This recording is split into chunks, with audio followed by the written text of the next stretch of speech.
So, very good evening to Mr. Raghav, moderators watching this, and also fellow students. My name is Navin. I'm the CEO for AXIATA, alongside with Fu Chiawen, my CMO, my CPO, Eva Sherilyn, and also the CFO, Tiban Raj. And today, myself and my team will be presenting a poster presentation on AXIATA.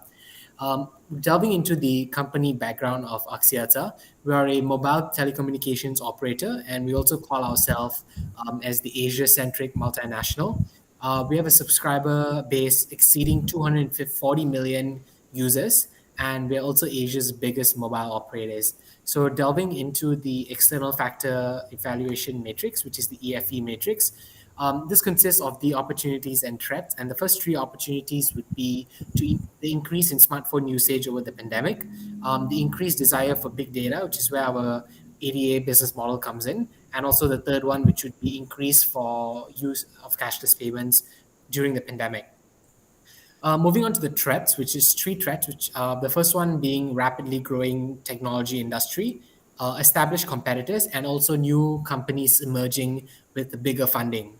So the total weighted score for the EFE matrix would be 3.2. And moving on to the internal factor evaluation, however, um, this consists of these strengths and weaknesses. And our first strength would be our various business models, such as ADA, Aspirasi, Boost, and whatnot. And the second one would be our robust research and development. And the third one would be our good work culture and also employee satisfaction, as we have over more than 20,000 employees. And moving on to weaknesses, the three weaknesses that we have or we found out was our high churn rate. The second one would be our high operating costs, and the third one would be the loss of our market share in the recent months. So the total weighted score for the IFE matrix would be 3.3. Now, moving on to the competitive profile matrix, otherwise known as the CPM, we have basically what do you call it, compared two other brands to Aspirasi, which is Monzo and Citibank. And we came up with five critical success factors being brand reputation, customer service, consumer loyalty, brand availability, and also revenue. And the total weighted score for Aspirasi is 2.1, whereas for Monzo it's 2.2 and Citibank is 3.4. And moving on to the Rio framework, what we did here was we combined four of our assets or resources or capabilities, and we came up with the results for it based on the competitive advantage. So when we have brand, in terms of our branding, we have competitive parity. In terms of our various business models, we have a sustainable competitive advantage compared to our other competitors. In terms of employee satisfaction, we have a temporary competitive advantage. And instead of, in terms of robust research and development, we have a sustainable competitive advantage. So I'll pass on the next part to my CMO, Fuchia Wind. Okay, thank you, Navin. So now I'll be presenting the Ishikawa diagram for problem and opportunity. Firstly, in Ishikawa problem, is drop in net revenue in 2021.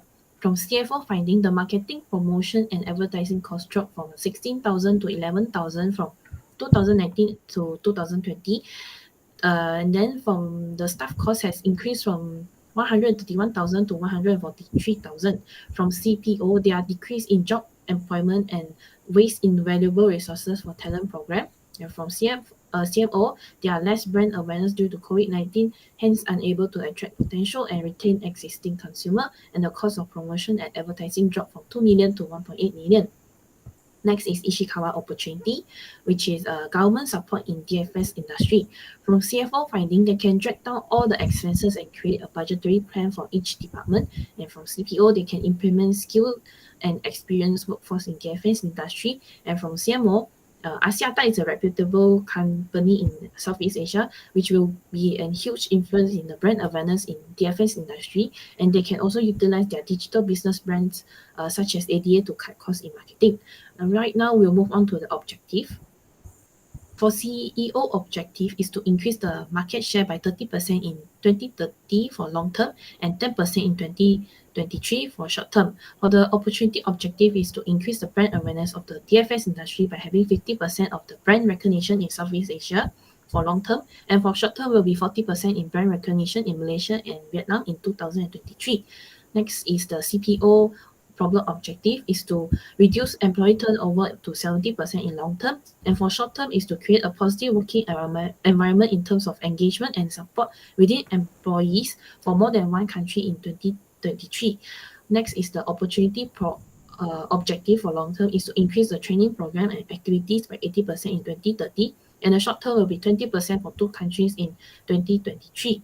Next one will be the CMO program objective is to increase the sales revenue for AXIATA by 70% with marketing activities by 2030, and short term will be 40% with marketing activities by 2023. The opportunity objective will be to increase brand awareness of DFS industry by having 50% of brand recognition in Southeast Asia by 2030, and short term will be 40% of brand recognition in Malaysia, 10% in Vietnam by 2023. Lastly will be the CFO problem objective is to increase the budget for HR training and engagement program and activities by 40% in 2030, and short term will be to increase the budget by 20% in HR to invest in onboard new staff in 2023. And the opportunity objective will be to increase the budget for marketing activities in DFS in Southeast Asia by 50%, and shorter will be 30% in Malaysia and Vietnam in 2023.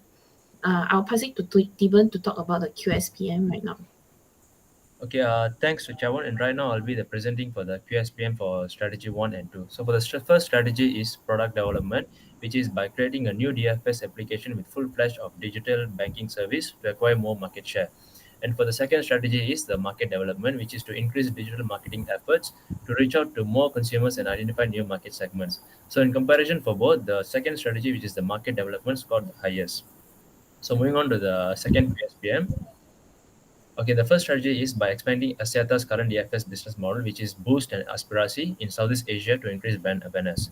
So for the second strategy is by utilizing celebrity endorsements to build brand awareness. So in comparison to the both, the first strategy scores the highest, which is the 3.2. So right now I'll be presenting the solution matrix. Okay, so in terms of the CFO department, the first action plan they can carry forward is the SoftBank Investment Corporation in AXIATA, which is RM 250 million. And in terms of the marketing department, the action plan can be carried forward is the by maximizing implementation of search engine optimization of all AXIATA brands, such as digital, telco, digital business, and infrastructure. So in terms of the HR department, training through the learning management system, such as marketing research and analysis for financing and HR training, can be carried forward to attain the strategy. So in terms of the second solution matrix, for the first action plan that can be done for the CFO is the strategic alliances, which is the Great Eastern Holdings, which is the investment on AXIATA for RM 290 million.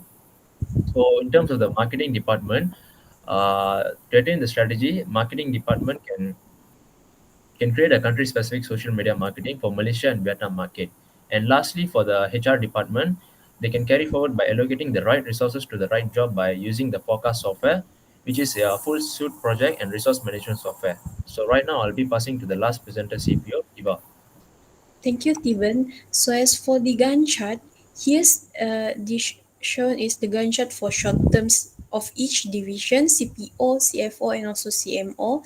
So tasks needed to be complete in short term within 2021 to 2023, as is shown here. And moving on to the possible issues and solution, as for strategy 1, potential issue on CFO, CMO, and also CPO. And this is for strategy 2, for potential issue CFO, CMO, CPO. So lastly, as for the evaluation, here's the evaluation for this each division, which is CEO, CFO, CMO, and also CPO. So here's the references for our group. And that's all from us. Thank you.